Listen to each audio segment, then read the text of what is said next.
Hello everyone. आज हम देखने जा रहे हैं चोरी और प्रायश्चित निबंध का सारांश। चोरी और प्रायश्चित निबंध महात्मा गांधी जी के जीवन पर आधारित एक सच्ची घटना से लिखी गई है। गांधी जी के अनुसार मनुष्य एक मिट्टी का पुतला होता है जिससे हमेशा गलतियां होती रहती हैं।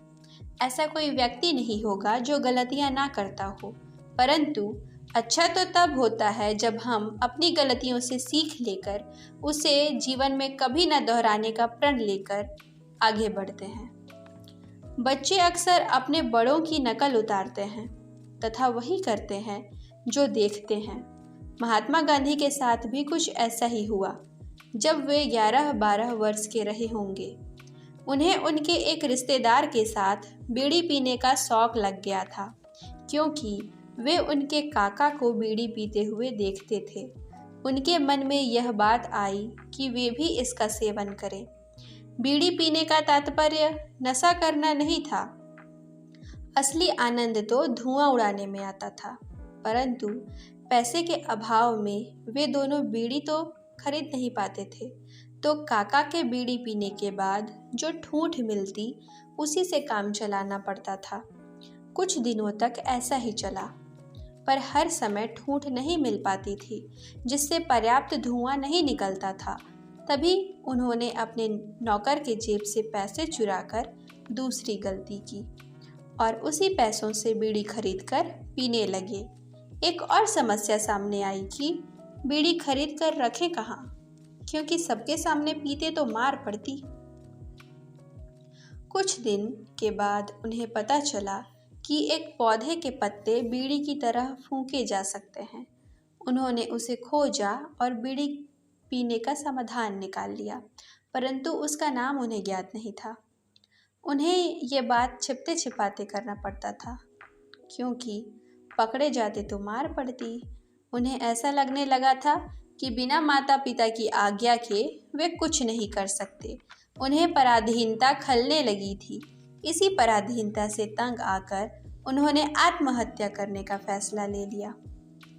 ये महात्मा गांधी और उनके मित्र की तीसरी गलती थी। आत्महत्या करने का तो सोच लिया, पर करें तो करें कैसे, यही बात उन्हें परेशान कर रही थी। तभी उन्हें कहीं से पता चला कि धतूरे के बीज खाने से मृत्यु हो जाती है। वे दोनों जंगल जाकर बीज ले आए। अब उनके पास मौत का साधन तो था, पर उसे खाने की हिम्मत नहीं थी। ईश्वर के दर्शन करके वे ऐसा करने जा ही रहे थे कि अचानक उनके मन में यह बात आई कि कहीं बीज खाने के बाद मृत्यु देर से हुई तो हमारा क्या होगा, हमें कितनी पीड़ा होगी। यही बातें सोचकर उन्होंने आत्महत्या का फैसला त्याग दिया। उन्होंने सोचा, मौत से अच्छा है कि हम पराधीनता ही स्वीकार कर लें। इस तरह उन्हें अपनी भूल का एहसास हुआ और उन्होंने भगवान से माफ़ी मांगी और अपनी गलती स्वीकार की। आत्महत्या के डर ने उन पे इतना प्रभाव डाला कि वे बीड़ी चुराकर पीने और पैसे चुराने की बात भूल ही गए। ये सारी घटना उनके बचपन में हुई थी, परंतु इस घटना का प्रभाव यह हुआ कि उन्होंने कभी भी भविष्य में बीड़ी पीने के बारे में सोचा ही नहीं, और आत्महत्या वाली घटना ने उनके मन में ऐसा अमिट छाप छोड़ा कि जब भी कोई आत्महत्या की बात करता तो उन्हें आसानी से विश्वास ही नहीं होता था। उनको गलती का एहसास हुआ और बाद में यह भी पता चला कि बीड़ी पीने की आदत कितनी हानिकारक है। यह पीने वाले पर तो बुरा असर डालती ही है, साथ ही साथ आसपास के लोगों पर भी धुआं का दुष्प्रभाव पड़ता है। इसीलिए सामाजिक स्थलों पर धूम्रपान करना सख्त मना है, वरना उन ट्रेन के डिब्बों में तो सांस लेना मुश्किल हो जाता था जहां लोग धूम्रपान किया करते थे। बीड़ी पीने के लिए नौकर की जेब से चोरी करते समय उनकी उम्र करीब 11-12 वर्ष की रही होगी, पर इससे भी बड़ी चोरी उन्होंने 15 वर्ष की आयु में की, जब उन पर लगभग 25 रुपए का कर्जा आ गया था। जब उन्होंने अपने मांसाहार भाई के सोने के कड़े के टुकड़े को काट कर कर्जा चुकाया था।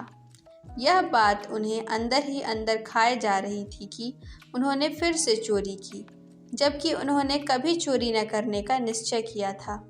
वे ग्लानि में इतने डूब गए थे कि अपनी गलती स्वयं ही पिता के सामने स्वीकार करने का सोच लिया, पर उनकी जबान उनके पिता के सामने खुली ही नहीं।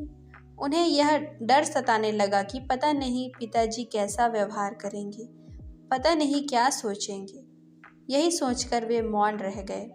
उनके पिता ने कभी उन पे हाथ नहीं उठाया था, पर डर मार पड़ने की नहीं थी। डर तो इसलिए था कि कहीं गांधी जी की गलती के कारण वे खुद को कुछ न कर लें, अपना सर ही न फोड़ लें। इसी डर ने गांधी जी को मौन रहने पर मजबूर कर दिया। पर कब तक चुप रहते।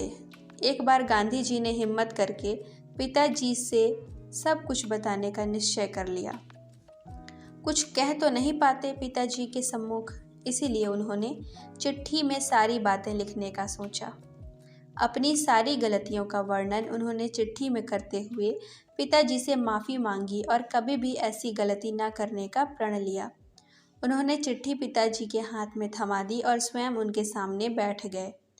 उन दिनों पिताजी भगंदर की बीमारी से पीड़ित थे, तो चिट्ठी पढ़ने के लिए बिस्तर से उठ गए। चिट्ठी पढ़ते ही उनकी आंखों में आंसू आ गए, जिससे उनकी चिट्ठी भीग गई। वे फिर से बिस्तर पर लेट गए। गांधी जी भी बहुत रोए, शायद वे पिता का दर्द समझ सके थे। यह दृश्य उनके मन में कैद हो गया। पश्चाताप के आंसू ने उन्हें शुद्ध कर दिया था। पिताजी के आंसुओं ने भी यह बता दिया था कि उन्होंने गांधी जी को क्षमा कर दिया था। वे खुश थे कि उनके बेटे ने गलती तो की, पर उन्हें गलती का एहसास भी हुआ। इस प्रकार गांधी जी ने अपनी गलतियां सुधारी और उन्हें जीवन में कभी न दोहराया, पर हमें एक प्रेरणा दे गए। इस निबंध से, इस कहानी से हमें यह शिक्षा मिलती है कि हम मनुष्यों से अक्सर गलतियां हो जाती हैं, पर अपनी गलती पर रोने से अच्छा यह होगा कि हम अपनी की गई गलतियों को समझें, स्वीकारें और कभी ऐसी गलती ना दोहराएं। यह हमें एक अच्छा व्यक्ति बनने में मदद करेगा और एक अच्छे व्यक्ति की यही पहचान होती है। ये था चोरी और प्रायश्चित कहानी का सारांश। अगर आपको यह व्याख्यान पसंद आया तो चैनल को लाइक, शेयर एवं सब्सक्राइब करें और बने रहें हमारे साथ। धन्यवाद।